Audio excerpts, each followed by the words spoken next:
বিসমিল্লাহির রাহমানির রাহিম।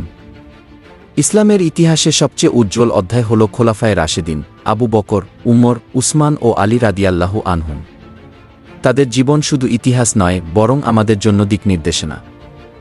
আবু বকর রাদিয়াল্লাহু আনহু, তিনি ছিলেন রাসূল সাল্লাল্লাহু আলাইহি ওয়াসাল্লাম এর সবচেয়ে ঘনিষ্ঠ সাথী, প্রথম প্রাপ্তবয়স্ক মুসলিম যিনি ইসলাম গ্রহণ করেন।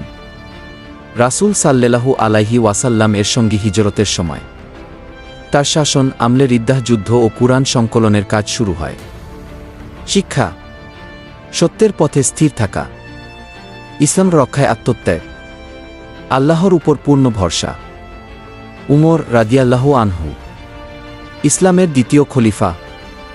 তার শাসন আমলে ইসলাম স্পেন থেকে ইরান পর্যন্ত বিস্তৃত হয়। প্রশাসনিক ও বিচার ব্যবস্থায় বিপ্লব ঘটান।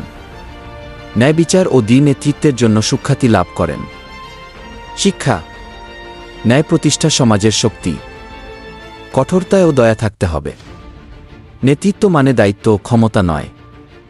উসমান রাদিয়াল্লাহু আনহু, তৃতীয় খলিফা, মহান দানশীল সাহাবী। কুরআন মজিদ এক মুসহাফে সংকলনের কাজ সম্পন্ন করেন। তার উদারতার কারণে তাকে বলা হয় গণী।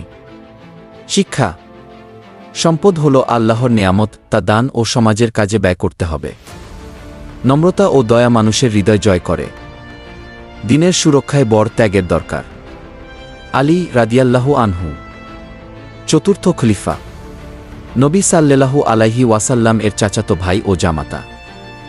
অসাধারণ জ্ঞানী, সাহসী ও বীরত্বপূর্ণ সাহাবী। তার শাসন আমলে অনেক ফিতনা দেখা দেয়, তবুও তিনি দুইভাবে দিন রক্ষা করেছেন। শিক্ষা: জ্ঞান ছাড়া নেতৃত্ব টিকে না। সাহস হল ঈমানের অঙ্গ। আল্লাহর পথে সংগ্রাম কখনো বন্ধ হয় না।